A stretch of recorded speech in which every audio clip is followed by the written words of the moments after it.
Nagmamasid nga ito dati eh. Yun nga yung tinulungan niya. Ito pamakin ko to eh. Hindi na kaya ng phone ko yung ano. Nakita ko.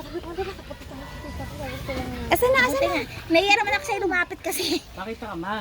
Saan na na makita yung madilim? Ayun to. Flashlightan mo. Vlogger ah. Ano muna ha? Wait lang. Ayan mga ka-therapy at meron nga pong inilapit sa akin na tirahan. Ako, grabe talaga naman ito. Oh. Mukhang babagsak na mga ka-therapy. Nakita po tayo ka-therapy dun na sa bahay ni Tatay June. At nilapitan nga po tayo na ito nga po ay nangangailangan ng tulong. Ilang taon na pong ganito ang itsura nito? Ano na? 2 years. 2 years na po itong ganito? Isang taon na. Okay. Ibig sabihin po, tingnan natin sa loob. Ibig sabihin natutulog kayo na ganito lang? Aroy, baka may ahas na dito. Wala naman. Tingnan nga natin. Ayan. Ay! Aroy! Baka pag ilalim ko dito, maano ako. Yuko lang tayo mga ka-therapy.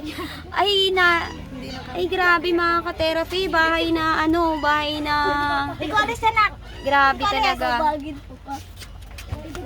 So, ibig sabihin, hindi man lang ito naangat? Hindi, baba na kasi yung bubong namin. Aroy, kahit bata na 5 years old, hindi maka... Sige nga, be, tingnan natin doon. Hindi ba ito mahulog tayo? Mabagsakan. Aroy. Ay, nako. Sabi ko nga, Ayan. yuko na. Ay, nakakatakot po bumagsak to. Ito na mga ka-therapy, oh. Aray. Aroy. Diyan hanggang sa may loob niyo. Ay. Ma'am, sindan mo. Shocking naman ito. Dito lang pwedeng tumayo. Oo. Ayan. Ano po ang hiling nyo dito, mami? Dito ka, mami. Ano po ang Ano po ang gusto nyo? Ay, Roy, butas. Ano po ang hiling nyo, mami? Gusto ko lang po sana mapayos yung bahay namin kasi nahihirapan na po kami. Okay. Kasi wala na, pag umuulan po, wala kami matulugan eh. Ay, grabe naman ang bahay nito. Wala po ba kayong... Ano pong hanap buhay nyo po ngayon? Nagtitinda lang sa pagita. Ilang taon na po kayo, mami? 49. Okay. Ilang taon na po kayo nagtitiis yung ganitong bahay? 2 years na po, mahigit. 2 taon na mahigit. Sige nga, mami, titingnan ko nga po kung paano ka lalabas ng bahay mo. Ito mga ka-therapy, oh. Dito ang pinakapintuan. Ang pintuan, grabe. So, yuyuko tayo dito ng bongga. Kasi ito lang ang lupa. Ito ay parang, ang kakasya lang dito ay 3 years old na bata. Aray, gayuko-yuko tayo mga ka-therapy dito. Ayan. Silipin ko to bukas, be, ha? Yung kabuuan niya bukas. Babagsak to anytime. Talaga, wala naman. At, makalimos ba ba ang buhay? Aray ko. Ay, grabe. Grabe. Mahirap yung ko, no? Oo. Natako dyan, namakayo ko eh. Dito. Ang ano dito, ang dapat dito sinimulan ng paunti-unti kahit yung kalahati lang. Gusto mo magpahapad sana, wala ko pahayop ang bayan. Bakit po dito tinambak ang basura? Yung anak Ganun ang kagaling sa din sa dyan sa taas. gagaling sa CMP. Pinapatapon nila ito po sino ito sa nila dyan nilalagay.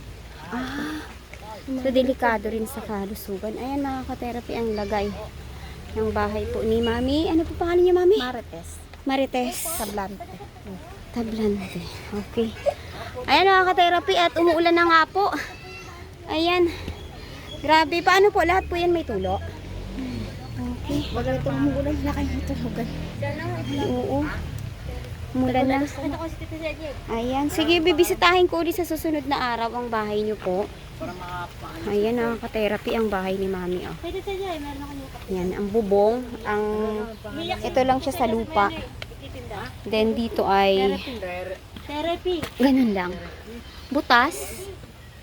Then ito ang kanyang daanan. So, butas din. Ayan. Ayan, aalamin natin, kikilalanin po natin si Nanay Marites. Ayan, sa mga susunod na araw. Ayan. Ayan, Mami, susubukan muna natin na ano natin ang inyong video, ang kalagayan niyo po sa buhay para kung sakali pong may makapanood sa inyo at magbigay po sa inyo ng tulong ay I-check po natin, no? Ayan. Sige, ayan mga ka-therapy, yan po na ang update natin sa bahay ni Mami Marites. Ayan po.